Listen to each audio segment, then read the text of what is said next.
Yes. Go ahead. Um, so Brahman, right? So uh, it is it has no attributes. It has no guna, right? But still, like we saw in the Taittiriya Upanishad class, like space is not that, but it is like closer to that. Akash is closer to the this thing. So similarly, Sattva is closer to Brahman, but is not Brahman, which is attributeless. So why is this? And the next thing is like coming back to my question of evil, good and evil.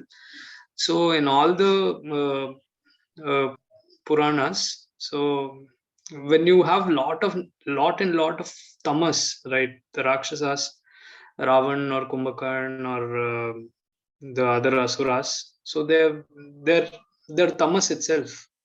But even then, uh, they get destroyed by God, and then they become one with God. Mm. Uh, right. So this is one thing, and even the rajas also. When you become like too involved and invested in rajas, like for example, Bali Chakravarti, right? And then also you go there itself. So yeah, that is my question. So to begin with, when we say that Brahman, Brahma is devoid of all attributes, does not have any attributes, actually it's a wrong expression. Brahman has all the attributes and is still beyond it. Where is the attributes arising from if not the source? Krishna does not say that in Gita that you got to be, he says you got to be gunatit. He doesn't say you got to be no gun. Gunas will be there. Attributes will be there. You got to be beyond that. So you do not operate from even sato gun. Forget rajogun and tamogun. You do not operate even from the sato gun. Why? Because you are the drashta. You can see all the gunas operating. You can see them all in action. And you say they are there. I am not there. So I do not operate through them. I'm not, मैं उनसे संचालित नहीं होता.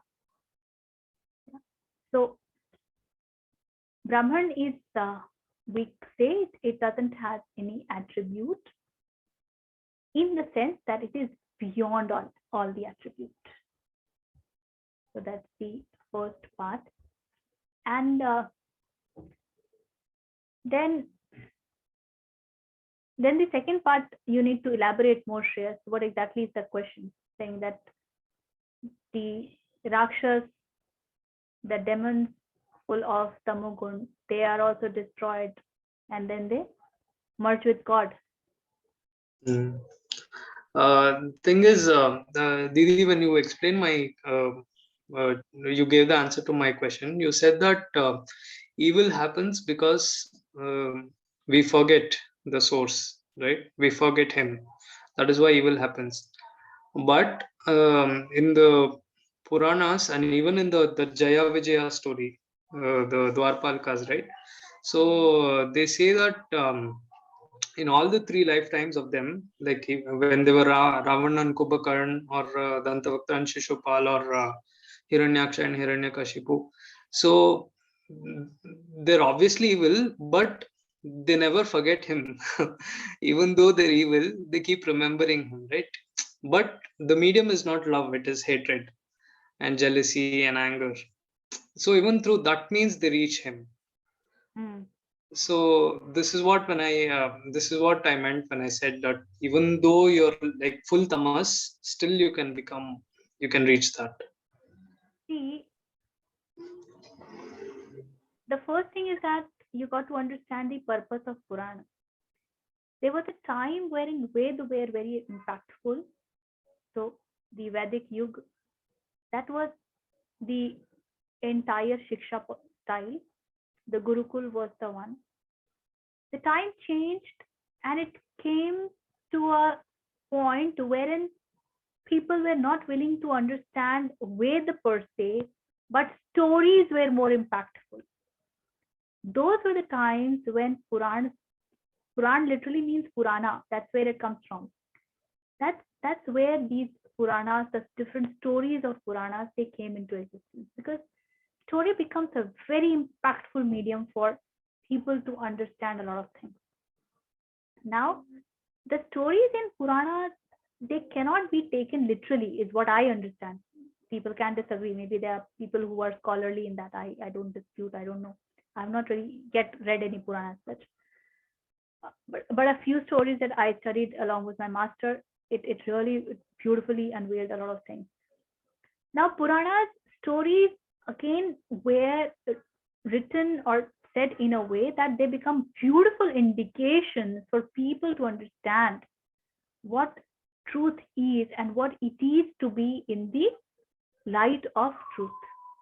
That's the whole purpose. At the end of the day, even these texts or these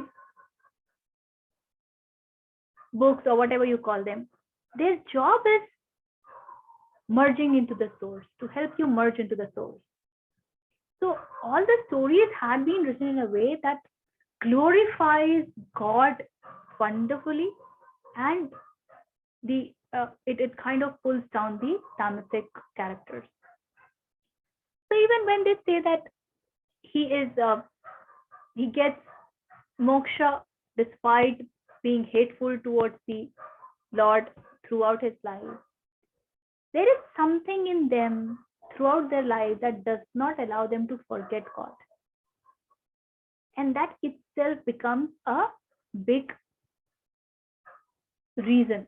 So it's like मरा मरा मरा मरा कहते कहते वो राम हो जाता है ना, जैसे अंगुलीमाल के लिए हम अंगुलीमाल का ही था ना, ये किसका था?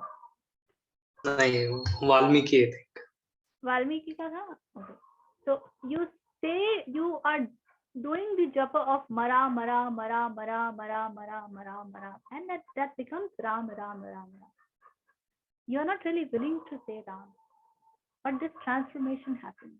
Why? Because it is he who is in your mind all the time. And despite the fact that we see them being so violent towards the source, towards the Lord, we really do not know. Maybe there is something in them which always kept them close to the Lord, and that's why they could never forget. The whole world is fine, पर मुझे तो प्रभु से ही लड़ना है. मैं पूरी दुनिया में उत्पात मचाऊं, बस उससे वो छूट जाएगा, लेकिन ईश्वर से लड़ना है. Why so? There's something in them which is always orienting them towards. And probably the stories want to say that to us. And that's why when the Tamo gun also gets destroyed, in fact, any gun that gets destroyed, it gets immersed in the Gunatita or the source, which is what I understand that the stories want to indicate. The idea is for the listeners that you got to allow your gunas to not rule you. What is happening in the case of Rakshasas is their Tamo gun is ruling them, and that is what is keeping them away from the Ishvara Tattva. And the moment one becomes the lord of the gunas, and hence the gunas do not rule, you become Gunatit and you merge it. That's a simple process that happens. I do not have any answer beyond this. My understanding to Puranas is limited to here. Thank you, Didi. That was a nice explanation. Yeah, like you said, I think these are like more metaphorical, and we should. I mean, what happened then doesn't matter to us. Like how it is relevant, how we can take it to apply to our lives. I think that is what we need to learn. Thank you, Didi. Welcome. Anything else?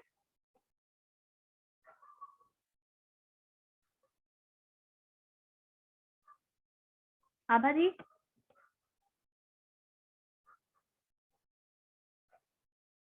Abha is so silent today. Hello, been listening. My daughter was doing homework here, so I didn't unmute at all. Hi. But lots of interesting questions. Actually, it was engrossing. There was no need for me to say anything. Okay. And I have to say, मुझे एक बार में चीजें समझ में नहीं आती है. तो I 2-3 बार मैं रिकॉर्डिंग देखती हूँ जब मैं ना कुछ सर में घुसता है तब मुझे लगता है कि तब कुछ मुंह खोलूं. That's all. Engrossing, not engrossing. Good. चलिए then let's do the But part. it's so nice. सब लोग इतने सवाल पूछ रहे हैं. Everybody is like, getting more and more deeply involved. It's really nice. The stage we are in, questions must emerge because we are living in a state wherein we live in doubt. We live in ऐसा क्यों हो रहा है मेरे साथ ये अच्छा नहीं हो रहा है मेरे साथ वो अच्छा नहीं हो रहा. We do not live in surrender wherein all the questions are asked. So the questions have to be there. So it's good as much as we express wherever. Okay, so then let's close it with the prarthana. Sit straight, close your eyes. If you know, you can chant along with me, else you can just be with me. Om Purnamada Purnamidam Purnat Purnamudachyate Purnasya Purnamadaya Purnameva Avashishyate. Om Shanti Shanti Shanti.